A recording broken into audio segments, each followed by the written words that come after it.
Bom, pessoal, existe também um recurso do corte, que a gente chama de corte parcial, onde apenas partes serão demonstradas em corte. Existem vários motivos para que se utilize o corte parcial, até mesmo a simplicidade, que é uma característica do corte parcial, a gente utiliza como recurso, para evitar outros tipos de cortes. Então, o corte parcial ele tem uma versatilidade muito grande.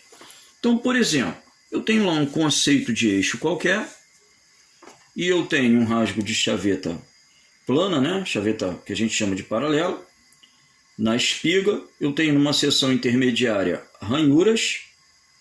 Eu tenho numa seção cônica um rasgo de chaveta Woodruff, a chaveta pé redondo, meia-lua. Existem várias denominações, tecnicamente chamada de Woodruff. E tem um alojamento de parafuso lá na outra espiga. Então, tem 4 detalhes que, se num corte total, eu vou precisar de uma segunda vista, demonstrando aí o plano de corte para mostrar como tudo isso aí foi idealizado. Ora, se a peça tem essas características de seções cilíndricas e cônicas, como esse tronco de cone aqui, que você está observando, vou cair naquela mesma história que eu expliquei para vocês quando nós falamos de diedros. Eu vou usar a supressão de vista para não repetir na sua forma. Lembra do exemplo do lápis? Vista frontal. Aí eu venho aqui, vista superior. Gente, na forma não mudou nada. Então, até mesmo para evitar essa segunda vista, utiliza-se o corte parcial. Então, o projetista, no momento que ele utiliza o corte parcial, seja lá por que razão for, nós devemos estar preparados na nossa interpretação. Mas o que indica o corte parcial? O que indica que ele está querendo demonstrar apenas algumas partes em cortes? Ora, primeira e principal característica do corte parcial. O corte parcial, ele é localizado. Ele tem um local específico.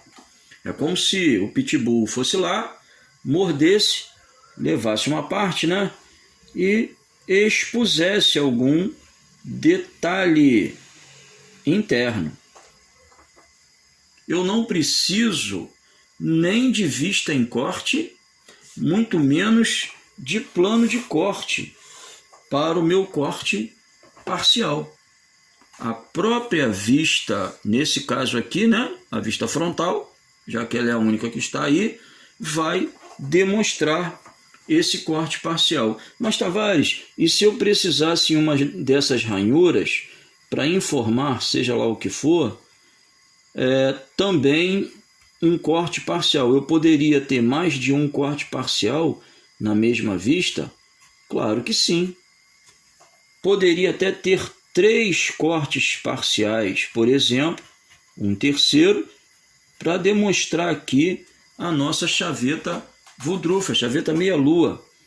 E até um quarto para a gente resolver aqui, esse alojamento de parafuso lá na nossa segunda espiga.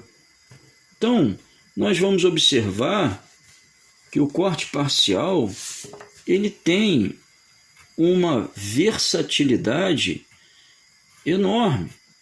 E muita gente boa gosta de utilizar o corte parcial porque ele vai evitar mesmo plano de corte e outras situações. E aí então eu teria 4 cortes parciais. Eu poderia agrupar 2 e depois mais 2 e ter apenas 2 cortes parciais, cada um mostrando 2 elementos. Eu poderia agrupar tudo isso aqui numa coisa só.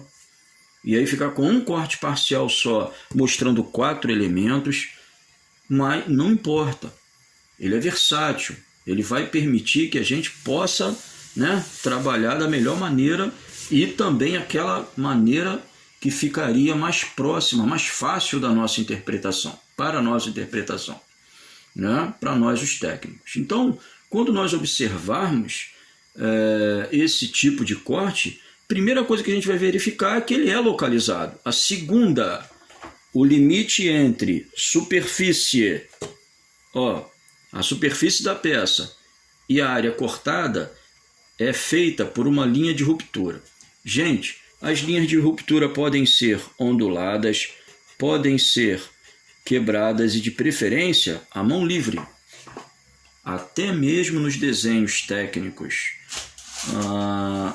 por instrumentos, essa linha quebrada é feita à mão livre para chamar a sua atenção mesmo, né? Para mostrar para você que ali existe um corte parcial, é a linha de ruptura que faz isso, tá bom? E a ausência de plano de corte. Então vai indicar para a gente que ali existe um corte parcial. É isso que está indicando para a nossa interpretação.